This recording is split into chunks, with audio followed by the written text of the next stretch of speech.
Hi, and welcome to Police Profiles. I'm Officer Bob Frudenberg of the Suffolk County Police Department's Community Relations Section. Today, we're going to be talking about school crossing guards, and I must mention before I even introduce our guests that Maria Parisi, one of the people who's assisted in other productions on Police Profiles, gave me the idea for this show, and she really shouldn't have had to. And I'll explain that in a minute. But Officer Tom Brady, who's the 6th Precinct School Crossing Guard Supervisor, and School Crossing Guard Karen Castaldo are with me today. Welcome to Police Profiles. Thank you. Let me explain why I shouldn't have had to, Karen, so that you don't misunderstand. The civilians make up a pretty significant portion of the police department. And we were talking about this yesterday, and you said that there's a lot of people who don't even know that school crossing guards are part of the police department. That's right, a lot that are not aware of it. And they certainly are, and we couldn't function without the civilians in our office. Quite frankly, they do an awful lot, and I like to have, and this is why I said I shouldn't have to be reminded to do a show on school crossing guards, because I like to show people that there are a lot more to the police department than just a bunch of cops. Whether they be chiefs or Indians, doesn't matter. There's civilians who do a very significant portion, and more so as time goes on, as the budget crisis gets more and more critical. Your inspector, Russ Brown, said to me, he's a commanding officer of the 6th, he said, you want to talk about school crossing guards, talk to Tom Brady. The Tom Brady, not Sergeant Tom Brady, which I almost said, because he knows everything there is to know about school crossing guards. Is that true, Tom? Well, that's elaborating a little bit. You know, been there a long time. Let's put it that way. Okay. So, yeah, you've been doing it for a long time. Yeah, I rewrote their rules and procedures, and and the chiefs call me up when they want something. I've been doing it for about 15, 16 years. So. Okay, and initially you did all the training. Yes. And now several of the crossing guards, including yourself, Karen, are training. Right. Oh, well, we call them field training officers. I don't know what you call a training guard, but no pun intended. But you are God to the gods, right? True. That's right. We're top mother hen. Okay. And there are men and women who are crossing guards. I should mention that, having worked in the 5th Precinct, we had a couple of significant male school crossing guards. Why did you become a school crossing guard? Well, when I started, it must have been about 11, 12 years ago. My 3 boys were still in school, and I wanted to do something and have some independence of my own and make some extra money, and at the same time be home for my children when they were home from school. And I decided to go down and fill out an application, become a crossing guard, and see if I could become a crossing guard. And I passed whatever I had to. Mm-hmm. And I'll tell you something though, Bob. When I first became a crossing guard, I enjoyed it, but I never realized how very, very important a crossing guard really is and the functions that they really do. As I'm into it more, I take it more to heart than I did. I don't know if people are really aware of that, the safety. There is more to it than meets the eye. Absolutely. Let me explain that you're at the intersection of Boyle and Hawkins in Selden, school on the corner, doctor's offices on the other corner, if I remember correctly. Right. Some houses, but it's a large intersection controlled by a traffic light.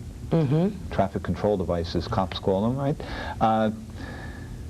Not an easy intersection. No, it's not. You didn't start off there. No.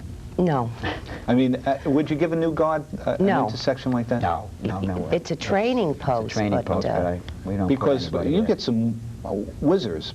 I don't want to make this light of this, because whizzers, I don't know how else to say them. People who like to go quickly in what's relatively a residential area. You're right, but you know what I think it is, without interrupting you? I think what it is people are in a hurry and they don't realize they don't want to stop for that crossing guard because for some reason they're losing time. And I'm not there because I want them to lose time, be late for work. My job is to get the children safely across the street. And the only way I could do that is to get out in the street and stop the traffic. Who's going to interfere with me? and these children. So it's safety first. People have to realize that all the guards are out there, and they're putting their lives out for these children. Tom, you and I have been around long enough to remember when we stood crossing guard posts. Oh yeah, before, a long time ago. And I was mentioning to you that when I started in Garden City PD, I had a post. Every time I worked the 8 to 4 tour, I had a post in the afternoon at a particular school. And I can remember vividly some of the difficulties I had. We all did that. I was footman in Port Jeff. Every afternoon I had to go down to Liberty Avenue and let the kids out. Okay, and school crossing guards perform a valuable service, not only to the school and to the school children, and more children, I guess, are using this service because of the changes in the bus requirements now in most school districts. But they're also taking, and I'm not saying that a police officer, because I don't think we'll necessarily do anything more important than protecting our children. I don't think there is anything more important than that, but we have to do other kinds of duties. Oh yeah, if you have to, if you don't have substitutes that will get out there when a regular girl gets sick, you have to send a sector car. And if you end up sending 2 cars in their adjoining sectors, you've cut down on the area patrol, and you get emergency. Now a 3rd car has to come in from a good distance. So the guards, just that alone, that's what you need them there for. Sure. They do a very important job. And it gets, I remember as a child, I was the captain of the school safety patrol. And I was very proud of that. But we got so close to our school crossing guard because she was like, I think you used the word mother hen. But that's what happens. Yeah, you really do. And they get to know every one of the kids. Yes, you do. And the children get to know you also. And it really is a nice feeling. Do kids give you any problems, Karen? Well, sometimes you'll have a child that doesn't want to listen, but then you know them and they know you, and they know just how far that they're going to push you. And if not, then they know that we'll just go into the principal's office because it's dangerous for the other children. But you grow with these children, and that you become their mother hen because they come out, their coats aren't buttoned, whose shoe isn't tied, they didn't finish their homework, and you can go on, and you get to love these kids. Yeah. So it's not only the safety of the child, you enjoy what you're doing because of the children. And that's very important for people to realize also, that this job is great, and you can be home with your children because usually the school crossing guards, when the school is closed, you're home with the kids. But you have to like children, and yet you have to be able to take abuse from cars and from people. Before we get to that, and I'm going to ask you about that because that's important, because I want to tell people, I want to inform people about that, and I want to inform them what we'll do as police officers if that should become necessary, which would be a last resort, of course. But before you do that, some of the things, yesterday morning, we talked right after you got off your post yesterday morning, and after I defrosted. I was going to say, I'm not sure if the wind chill factor was minus 21 as reported on one of our local news media. That's a tough job, because I can remember standing at the scenes of, let's say, a fire where I was doing some traffic, and I had a mustache at the time, and I can remember the mustache freezing. My nose would be running and the mustache literally freezing, and the snow, you're out there in all kinds of weather. You're right, and it is very, very cold, and we're out there anyway, yes, but that's part of our job. When it's raining, we have our rain gear, but when it's raining, it's dangerous. Yeah. Do the people drive their children to school? Do you get to cross less kids? Yes, I get to cross less children. But there are still children. It doesn't matter, Bob, if you only had 5 children, or if I had 1 child. That 1 child is very important. Okay. How does somebody get a school crossing post? We do surveys, don't we? You do the initial one. A school has sent a written letter into the precinct to ask for a post, and then I go out and do the initial survey. If I feel that it doesn't need it at all, we have a criteria in the precinct. I just send a letter back and we deny it.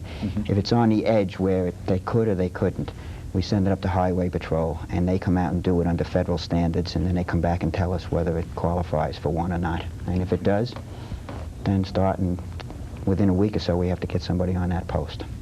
Okay, it's deemed important enough. Yes. But, and like you said, for 5 children, it probably is, especially on that particular post. We're talking Boyle. I hope some of the people here are familiar with that area. Boyle and Hawkins. Boyle Road is straight as an arrow. And I know people like to move because I've been on that road. Well, it's the busiest one we have in the precinct, to the point where if, for instance, of course, everybody gets ill. If Karen were to call in sick or need a personal leave day off, we would not put a substitute on it. We take another trained guard, a permanent guard, and shift it down there and put the sub on her post. Then that's because you don't want to important just throw a sub out there. That's and why that's a heavy one. Yeah, and sure it is, because then you've got to. There's a couple of others that are almost as bad, but I'm just, you know. You've got to move one of the several top people ones. around, Yeah. so there's a lot of phone calls very early in the morning, because your post starts Yeah, it's 7:20. 7:20. Yeah, that's early. And you have to be willing to work those kind of split shifts, because you're not Right. there all day. You're not there from 7:20 to whatever it is, 2 o'clock. Let's talk about the motorist. What you have an opportunity, Karen, to talk to the motorists via this medium. What do you say to them? Do they give you a hard time, most of them? I'll tell you, most of the motorists are good. The ones that come every day, and you know, they're going to work the same time every day, and I'm out there at the same time. But then you get the motorists who think that I'm telling everybody to stop so that they could pass me up and go around me. And this, not only to me, I'm sure it happens to other guards. I think the motorists have to be aware that this is for them, because it could be one of their children that I am going to cross, if not today, maybe tomorrow. Or maybe 10 but years also, from now. whatever. But also they have to realize that they can't be putting on their makeup and drinking coffee and doing all these things, because there's whistles that the crossing guards use. And I don't know if all the motorists realize that one blow of the whistle means stop. That means stop then, not coast, but stop. And 2 whistles mean to proceed, that you can go. And they also have to realize that if there are a lot of children crossing, and a child would drop a book or something, and that light turns green, does not mean that they could go, because So your the hand's light always said, up, isn't it? right, always up. And that's important to a school They have to crossing guard. realize that, And important to absolutely. the motorist. Absolutely. They must watch your hand, not the light. That's when you're right, there. because they are the light. We get some problems, Tom. What is the last resort? What do we do? Well, if they have problems every day, but we tell them if they have a problem, say 2-3 days in a row with the same motorist, they usually can get a plate number. And then they turn it into me, and from there I go and track it down. Sometimes a phone call. Sometimes I pay a visit to the house, especially if it's, you know, somebody that's constantly just, as a police officer, you know, breaking their chops. So we go and we break their chops a little bit. And that usually works. Oh yeah, most of the Without a time doubt. we don't have to go any further. Never had an accident on your post? No, thank you, Just God. a no. Bite your tongue, Bob. Okay, thank God. And a couple of close calls. Yes, there Anybody are. who directs traffic is going to get that. I have to thank you. And thank you for representing the school crossing guards and the civilians of our department. Tom Brady, who's the, I guess, the coordinator or the supervisor of the 6th Precinct School Crossing Guards, and Karen Castaldo, who's a school crossing guard trainer, and Cablevision TV. 6 for telling our story about the Suffolk County Police Department. And if you have any questions about the Suffolk County Police Department, you can write to Cablevision TV 6, 1600 Motor Parkway, Hauppauge, New York, 11788. We'd be glad to try to answer any questions that you have. And as always, I'd like to thank Tim Burt, the director of this program. Thank you all very much. Media and violence. Is there a connection? Find out on the informative Joel Martin Show as Joel and guests explore this question on TV6. Stay tuned.